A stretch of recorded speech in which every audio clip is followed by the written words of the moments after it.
Hello friends, welcome back to my channel গল্পের আসর। আজ আমি আপনাদেরকে শোনাবো রবীন্দ্রনাথ ঠাকুরের লেখা দেনা পাওনা গল্পটি। আশা করি গল্পটি শুনতে আপনাদের ভালো লাগবে। গল্পটি পাঠে আপনাদের সাথে আমি অনামিকা। তো চলুন গল্পটি শুনতে থাকুন। 5 ছেলের পর যখন এক কন্যা জন্মিল, তখন বাপ মায়ে অনেক আদর করিয়া তাহার নাম রাখিল নিরুপমা। এ গোষ্ঠীতে এমন শৌখিন নাম ইতিপূর্বে কখনো শোনা যায় নাই। প্রায় ঠাকুর দেবতার নামই প্রচলিত ছিল। গণেশ, কার্তিক, পার্বতী তাহার উদাহরণ। এখন নিরুপমার বিবাহের প্রস্তাব চলিতেছে। তাহার পিতা রামসুন্দর মিত্র অনেক খোঁজ করেন, কিন্তু পাত্র কিছুতেই মনের মতন হয় না। অবশেষে মস্ত এক রায়বাহাদুরের ঘরের একমাত্র ছেলেকে সন্ধান করিয়া বাহির করিয়াছেন। উক্ত রায়বাহাদুরের পৈতৃক বিষয় আশয় যদিও অনেক হ্রাস হইয়া আসিয়াছে, কিন্তু বনেদি ঘর বটে। বরপক্ষ হইতে 10,000 টাকা পণ এবং বহুল দান সামগ্রী চাহিয়া বসিল। রামসুন্দর কিছুমাত্র বিবেচনা না করিয়া তাহাতেই সম্মত হইলেন। এমন পাত্র কোনো মতে হাতছাড়া করা যায় না। কিছুতেই টাকার জোগাড় আর হয় না। বাধা দিয়া বিক্রয় করিয়া অনেক চেষ্টাতেও 6,7 বাকি রহিল। এদিকে বিবাহের দিন নিকট হইয়া আসিয়াছে। অবশেষে বিবাহের দিন উপস্থিত হইল। নিতান্ত অতিরিক্ত সুদে একজন বাকি টাকাটা ধার দিতে স্বীকার করিয়াছিল, কিন্তু সময়কালে সে উপস্থিত হইল না। বিবাহ সভায় একটা তুমুল গোলযোগ বাঁধিয়া গেল। রামসুন্দর আমাদের রায়বাহাদুরের হাতে পায়ে ধরিয়া বলিলেন, শুভকার্য সম্পন্ন হইয়া যাক, আমি নিশ্চয়ই টাকাটা শোধ করিয়া দিব। রায়বাহাদুর বলিলেন, টাকা হাতে না পাইলে বর সভাস্থ করা যাইবে না। এই দুর্ঘটনায় অন্তঃপুরে একটা কান্না পড়িয়া গেল। এই গুরুতর বিপদের যে মূল কারণ, সে চেলি পরিয়া, গহনা পরিয়া, কপালে চন্দন লেপিয়া চুপ করিয়া বসিয়া আছে। ভাবি শ্বশুরকুলের প্রতি তাহার যে খুব একটা ভক্তি কিংবা অনুরাগ জন্মিতেছে, তাহা বলা যায় না। ইতিমধ্যে একটা সুবিধা হইল। বর সহসা তাহার পিতৃদেবের অবাধ্য হইয়া উঠিল। সে বাপকে বলিয়া বসিল, কেনাবেচা দরদামের কথা আমি বুঝি না, বিবাহ করিতে আসিয়াছি, বিবাহ করিয়া যাইব। বাপ যাহাকে দেখিল তাহাকেই বলিতে লাগিল, দেখেছেন মহাশয় আজকালকার ছেলেদের ব্যবহার। 2-1 প্রবীণ লোক ছিল, তাহারা বলিল, শাস্ত্র শিক্ষা নীতিশিক্ষা একেবারেই নাই। কাজেই বর্তমান শিক্ষার বিষময় ফল নিজের সন্তানের মধ্যে প্রত্যক্ষ করিয়া রায়বাহাদুর হতোদ্যম হইয়া বসিয়া রহিলেন। বিবাহ এক প্রকার বিষণ্ণ নিরানন্দভাবে সম্পন্ন হইয়া গেল। শ্বশুরবাড়ি যাইবার সময় নিরুপমাকে বুকে টানিয়া লইয়া বাপ আর চোখের জল রাখিতে পারিলেন না। নিরু জিজ্ঞাসা করিল, তারা কি আর আমাকে আসতে দেবে না বাবা? রামসুন্দর বলিলেন, কেন আসতে দেবে না মা, আমি তোমাকে নিয়ে আসব। রামসুন্দর প্রায়ই মেয়েকে দেখিতে যান, কিন্তু বেহাই বাড়িতে তার কোনো প্রতিপত্তি নেই। চাকরগুলো পর্যন্ত তাকে নিচু নজরে দেখে। অন্তঃপুরের বাহিরে একটা স্বতন্ত্র ঘরে 5 মিনিটের জন্য কোনোদিন বা মেয়েকে দেখিতে পান, কোনোদিন বা দেখিতে পান না। কুটুম্ব গৃহে এমন করিয়া অপমান তো সহা যায় না। রামসুন্দর স্থির করিলেন, যেমন করিয়া হোক টাকাটা শোধ করিয়া দিতে হইবে। কিন্তু যে ঋণভার কাঁধে চাপিয়াছে, তাহারই ভার সামলানো দুঃসাধ্য। খরচপত্রের অত্যন্ত টানাটানি পড়িয়াছে এবং পাওনাদারদের দৃষ্টিপথ এড়াইবার জন্য সর্বদাই নানারূপ হীন কৌশল অবলম্বন করিতে হইতেছে। এদিকে শ্বশুরবাড়ি উঠিতে বসিতে মেয়েকে খোঁটা লাগাইতেছে। পিতৃগৃহের নিন্দা শুনিয়া ঘরে দ্বার দিয়া অশ্রু বিসর্জন তাহার নিত্য ক্রিয়ার মধ্যে দাঁড়াইয়াছে। বিশেষত শাশুড়ির আক্রোশ আর কিছুতেই মেটে না। যদি কেহ বলে, আহা কি শ্রী, বউয়ের মুখখানি দেখিলে চোখ জুড়াইয়া যায়, শাশুড়ি ঝঙ্কার দিয়া উঠিয়া বলে, স্ত্রী তো ভারী, যেমন ঘরের মেয়ে তেমনি স্ত্রী। এমনকি বউয়ের খাওয়া পরারও যত্ন হয় না। যদি কোনো দয়াপরতন্ত্র প্রতিবেশিনী কোনো ত্রুটির উল্লেখ করে, শাশুড়ি বলে, ওই ঢের হয়েছে। অর্থাৎ বাপ যদি পুরা দাম দিত তো মেয়ে পুরা যত্ন পাইত। সকলেই এমন ভাব দেখায় যেন বধূর এখানে কোনো অধিকার নাই, ফাঁকি দিয়া প্রবেশ করিয়াছে।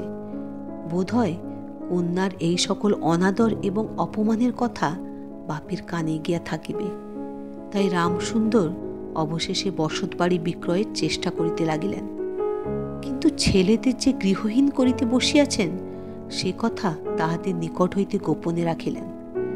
স্থির করিয়াছিলেন বাড়ি বিক্রয় করিয়া সেই বাড়ি ভাড়া লইয়া বাস করিবেন।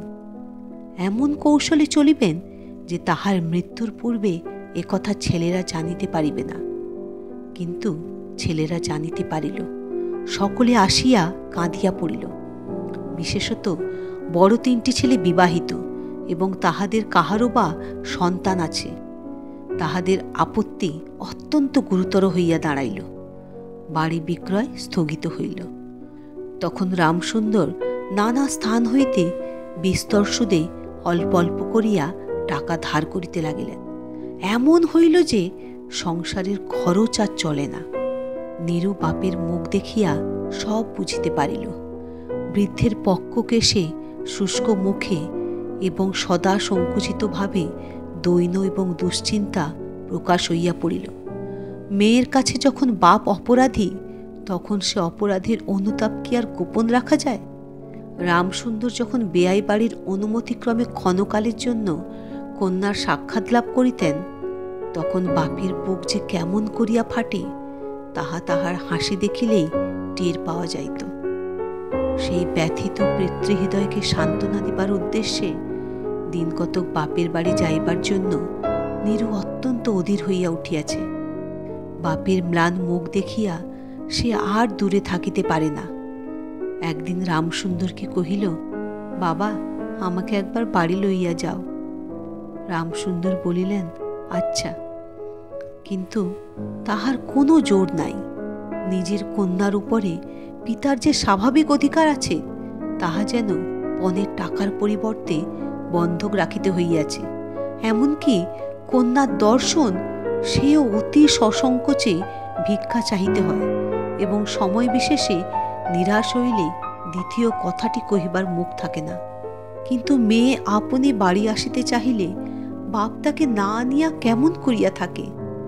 তাই বেয়াইয়ের নিকট সে সম্বন্ধে দরখাস্ত পেশ করিবার পূর্বে রামসুন্দর কত হীনতা, কত অপমান, কত ক্ষতি স্বীকার করিয়া যে 3,000 টাকা সংগ্রহ করিয়াছিলেন, সেই ইতিহাস গোপন থাকাই ভালো। নোট কখানি রুমালে জড়াইয়া চাদরে বাঁধিয়া রামসুন্দর বেয়াইয়ের নিকট গিয়া বসিলেন। প্রথমে হাস্যমুখে পাড়ার খবর পাড়িলেন। হরেকৃষ্ণের বাড়িতে একটা মস্ত চুরি হইয়া গিয়াছে, তাহার আদ্যপান্ত বিবরণ বলিলেন। নবীন মাধব ও রাধা মাধব 2 ভাইয়ের তুলনা করিয়া বিদ্যাবুদ্ধি ও স্বভাব সম্বন্ধে রাধা মাধবের সুখ্যাতি এবং নবীন মাধবের নিন্দা করিলেন। শহরে একটা নতুন ব্যামো আসিয়াছে, সে সম্বন্ধে অনেক আজগুবি আলোচনা করিলেন। অবশেষে হুঁকাটি নামাইয়া রাখিয়া কথায় কথায় বলিলেন, হাঁ হাঁ বেয়াই, সে টাকাটা বাকি আছে বটে। রোজই মনে করি, যাচ্ছি অমনি হাতে করে কিছু নিয়ে যাই, কিন্তু সময়কালে মনে থাকে না। আর ভাই, বুড়ো হয়ে পড়েছি। অমনি এক দীর্ঘ ভূমিকা করিয়া পঞ্জরের 3খানি অস্থির মতো সেই 3খানি নোট যেন অতি সহজে, অতি অবহেলে বাহির করিলেন। সবেমাত্র 3,000 টাকার নোট দেখিয়া রায়বাহাদুর অট্টহাস্য করিয়া উঠিলেন। বলিলেন, থাক বেয়াই, ওতে আমার কাজ নেই।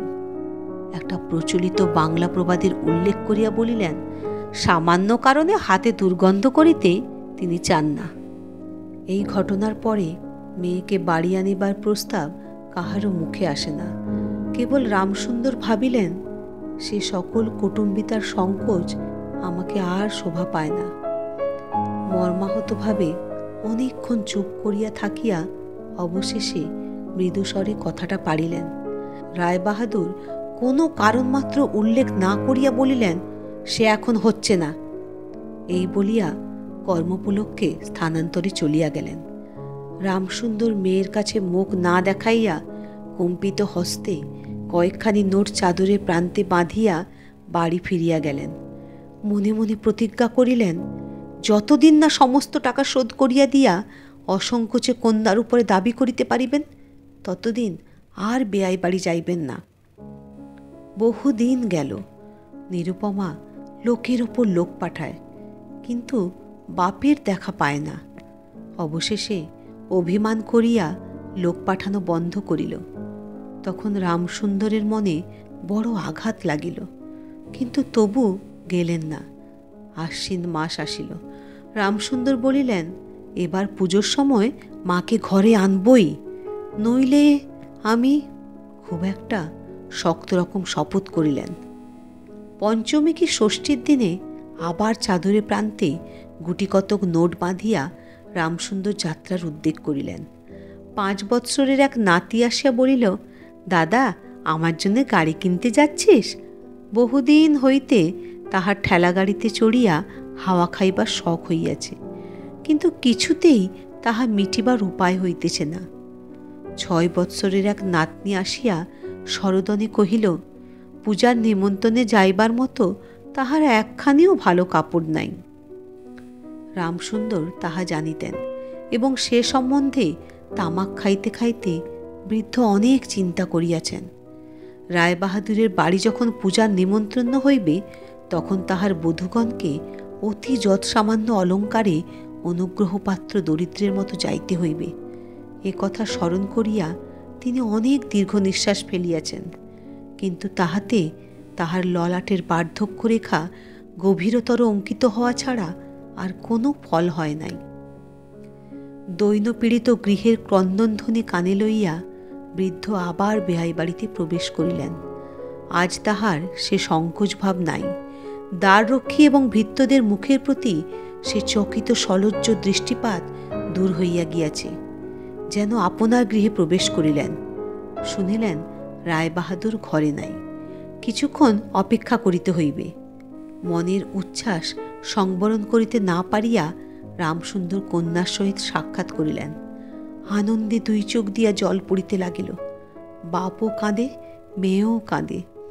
2 জনে কেহ আর কথা কহিতে পারে না। এমন করিয়া কিছুক্ষণ গেল। তারপরে রামসুন্দর কহিলেন, এবার তোকে নিয়ে যাচ্ছি মা, আর কোনো গোল নাই। এমন সময় রামসুন্দরের জ্যেষ্ঠ পুত্র হরমোহন তার 2টি ছোট ছেলে সঙ্গে লইয়া সহসা ঘরে প্রবেশ করিলেন। পিতাকে বলিলেন, বাবা, আমাদের তবে এবার পথে ভাসালে? রামসুন্দর সহসা অগ্নিমূর্তি হইয়া বলিলেন, তোদের জন্য কি আমি নরকগামী হব? আমাকে তোরা আমার সত্য পালন করতে দিবি নে? রামসুন্দর বাড়ি বিক্রয় করিয়া বসিয়া আছেন। ছেলেরা কিছুতে না জানিতে পায় তাহার অনেক ব্যবস্থা করিয়াছিলেন, কিন্তু তবু তাহারা জানিয়াছে দেখিয়া তাহাদের প্রতি হঠাৎ অত্যন্ত রুষ্ট ও বিরক্ত হইয়া উঠিলেন। তাহার নাতি তাহার 2 হাঁটু সবলে জড়াইয়া ধরিয়া মুখ তুলিয়া কহিল, দাদু, আমাকে গাড়ি কিনে দিলে না? নতশী রামসুন্দরের কাছে বালক কোনো উত্তর না পাইয়া নীরুর কাছে গিয়া বলিল, পিসিমা, আমাকে একখানা গাড়ি কিনে দেবে? নিরুপমা সমস্ত ব্যাপার বুঝিতে পারিয়া কহিল, বাবা, তুমি যদি আর 1 পয়সা আমার শ্বশুরকে দাও, তাহলে আর তোমার মেয়েকে দেখতে পাবে না, এই তোমার গা ছুঁয়ে বললুম। রামসুন্দর বলিলেন, ছি মা, অমন কথা বলতে নেই। আর এই টাকাটা আমি যদি না দিতে পারি, তাহলে তোর বাপের অপমান আর তোরও অপমান। নীরু কহিল, টাকা যদি দাও তবেই অপমান। তোমার মেয়ের কি কোনো মর্যাদা নেই? আমি কি কেবল একটা টাকার থলি? যতক্ষণ টাকা আছে ততক্ষণ আমার দাম। না বাবা, এ টাকা দিয়ে তুমি আমাকে আর অপমান করো না। তাছাড়া আমার স্বামী তো এ টাকা চান না। রামসুন্দর কহিলেন, তাহলে তোমাকে যেতে দেবে না মা? নিরুপমা কহিল, না দেয় তো কি করবে বলো? তুমিও আর নিয়ে যেতে চেও না। রামসুন্দর কম্পিত হস্তে নোট বাঁধা চাদরটি কাঁধে তুলিয়া আবার চোরের মতো সকলের দৃষ্টি এড়াইয়া বাড়ি ফিরিয়া গেলেন। কিন্তু রামসুন্দর এই যে টাকা আনিয়াছিলেন এবং কন্যার নিষেধে সে টাকা না দিয়াই চলিয়া গিয়াছেন, সে কথা গোপন রহিল না। কোনো স্বভাব কৌতূহলী দ্বার লগ্ন কর্ণদাসী নীরুর শাশুড়িকে এই খবর দিল। শুনিয়া তাহার আর আক্রোশের সীমা রহিল না। নিরুপমার পক্ষে তাহার শ্বশুরবাড়ি সরসজ্জা হইয়া উঠিল। এদিকে তাহার স্বামী বিবাহের অল্পদিন পরেই ডেপুটি ম্যাজিস্ট্রেট হইয়া দেশান্তরে চলিয়া গিয়াছে এবং 5 সংসর্গদোষে হীনতা শিক্ষা হয়, এই ওজরে সম্প্রতি বাপের বাড়ির আত্মীয়দের সহিত নীরুর সাক্ষাৎকার সম্পূর্ণ নিষিদ্ধ হইয়াছে। এই সময়ে নীরুর একটা গুরুতর পীড়া হইল, কিন্তু সেজন্য তাহার শাশুড়িকে সম্পূর্ণ দোষ দেওয়া যায় না। শরীরের প্রতি সে অত্যন্ত অবহেলা করিত। কার্তিক মাসের হিমের সময় সমস্ত রাত মাথার দরজা খোলা, শীতের সময় গায়ে কাপড় নাই, আহারের নিয়ম নাই। দাসীরা যখন মাঝে মাঝে খাবার আনিতে ভুলিয়া যাইত, তখন যে তাহাদের একবার মুখ খুলিয়া স্মরণ করাইয়া দেওয়া, তাহাও সে করিত না। সে যে পরের ঘরের দাসদাসী এবং কর্তাগৃহিণীদের অনুগ্রহের উপর নির্ভর করিয়া বাস করিতেছে, এ সংস্কার তাহার মনে বদ্ধমূল হইতেছিল। কিন্তু এরূপ ভাবটাও শাশুড়ির সহ্য হইত না। যদি আহারের প্রতি বধূর কোনো অবহেলা দেখিতেন, তবে শাশুড়ি বলিতেন, নবাবের বাড়ির মেয়ে কিনা, গরিবের ঘরের অন্ন ওর মুখে রোচে না। কখনো বা বলিতেন, দেখো না দেখো না একবার ছিঁড়িটা কি হচ্ছে, দেখো না, দিনে দিনে যেন পোড়া কাঠ হয়ে যাচ্ছে। রোগ যখন গুরুতর হইয়া উঠিল, তখন শাশুড়ি বলিলেন, ওর সমস্ত ন্যাকামি। অবশেষে একদিন নীরু সবিনয়ে শাশুড়িকে বলিল, বাবাকে আর আমার ভাইদের একবার দেখব মা। শাশুড়ি বলিলেন, কেবল বাপের বাড়ি যাইবার চল। কেহ বলিলে বিশ্বাস করিবে না, যেদিন সন্ধ্যার সময় নীরুর শ্বাস উপস্থিত হইল, সেই দিন প্রথম ডাক্তার দেখিল এবং সেই দিন ডাক্তারের দেখা শেষ হইল। বাড়ির বড় বউ মরিয়াছে। খুব ধুম করিয়া অন্ত্যেষ্টিক্রিয়া সম্পন্ন হইল। প্রতিমা বিসর্জনের সমারোহ সম্বন্ধে জেলার মধ্যে রায়চৌধুরীদের যেমন লোকবিখ্যাত প্রতিপত্তি আছে, বড় বউয়ের সৎকার সম্বন্ধে রায়বাহাদুরদের তেমনি একটা খ্যাতি রটিয়া গেল। এমন চন্দন কাষ্ঠের চিতা এই মুলুকে কেহ কখনো দেখে নাই। এমন ঘটা করিয়া শ্রাদ্ধও কেবল রায়বাহাদুরের বাড়িতেই সম্ভব, এবং শোনা যায় ইহাতে তাহাদের কিঞ্চিত ঋণ হইয়াছিল। রামসুন্দরকে সান্ত্বনা দিবার সময় তাহার মেয়ের যে কিরূপ মহাসমারোহে মৃত্যু হইয়াছে, সকলেই তাহার বহুল বর্ণনা করিল। এদিকে ডেপুটি ম্যাজিস্ট্রেটের চিঠি আসিল, আমি এখানে সমস্ত বন্দোবস্ত করিয়া লইয়াছি, অতএব অবিলম্বে আমার স্ত্রীকে এখানে পাঠাইবে। রায়বাহাদুরের মহিষী লিখিলেন, বাবা, তোমার জন্যে আরেকটি মেয়ের সম্বন্ধ করিয়াছি, অতএব অবিলম্বে ছুটি লইয়া এখানে আসিবে। এবারে 20,000 টাকা পণ এবং হাতে হাতে আদায়। তো শ্রোতা বন্ধুরা, এই গল্পটি যদি আপনাদের ভালো লেগে থাকে, একটা লাইক, শেয়ার ও কমেন্ট করে দেবেন। আরও নানা ধরনের গল্প শুনতে হলে আমার চ্যানেলটিকে একটা সাবস্ক্রাইব করে দেবেন প্লিজ। Thanks for watching.